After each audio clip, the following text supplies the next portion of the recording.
So how do you know how many days to rest and how many to train? How do you get that rhythm going so that you feel good and you feel like you're getting stronger as opposed to just taxing your system and being injured all the time? And the answer is there's no magic formula. There's no magic number of days to train and days to rest. It all depends on how your body feels. So you have to develop a sensitivity to know what the sensations in your body are telling you. You have to know what kind of soreness you're experiencing and whether that soreness is telling you, hey, don't do any strenuous activity, or hey, I'm good, you can keep going, but just pay attention. So there's a big difference, you know. And then another question is, can you train when you're sore? And the answer is yes, of course you can, but it all depends on how sore you are and what else is going on in your body. If you're injured and you're sore from that injury, you have to be more careful, you have to pay more attention. However, if it's general muscle soreness, just make sure to stay hydrated and be eating well, and you can keep training, and then eventually you take a rest day. And another question you need to always ask yourself is, how good are your muscle recovery techniques?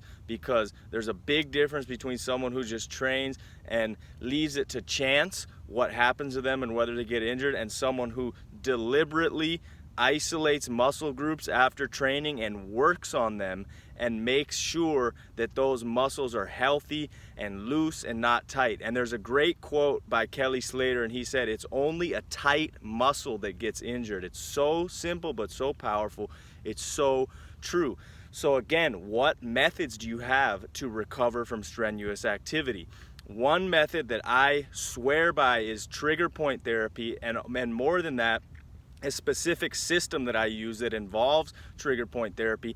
I laid it out in some content that was part of my concept called Mind Over Matter Mastery, and if you haven't checked it out, I would encourage you to check it out. It's free. There's a link below this video. All you got to do is sign up, put your email in, and that's going to get sent straight to you. So I highly recommend that. If you are serious about taking your training to the next level and getting rid of those old injuries and calcified muscles and letting your body heal from past injuries and go on to become stronger, you know, be in better physical condition and with more cardio, and just generally feel better and have more mental clarity. Because the truth is, one thing I noticed, when I was in pain all the time, which I was, my whole body hurt, I couldn't think clearly. When you're in physical pain constantly, it becomes this state that you start to become numb to, but it's actually affecting your life a lot. It affects your decisions, it affects your confidence, it affects your ability to make clear decisions and also get the most out of life and get what you really want out of life. And I believe in sharing this because it changed my life in such drastic ways, such powerful ways, when I understood how to get rid of all that chronic physical pain. And especially as someone who's a sports enthusiast or an athlete, this is one thing that you can't afford to procrastinate on. So if you're serious about this and this makes sense to you and you want to learn more about it, just click the link below this video.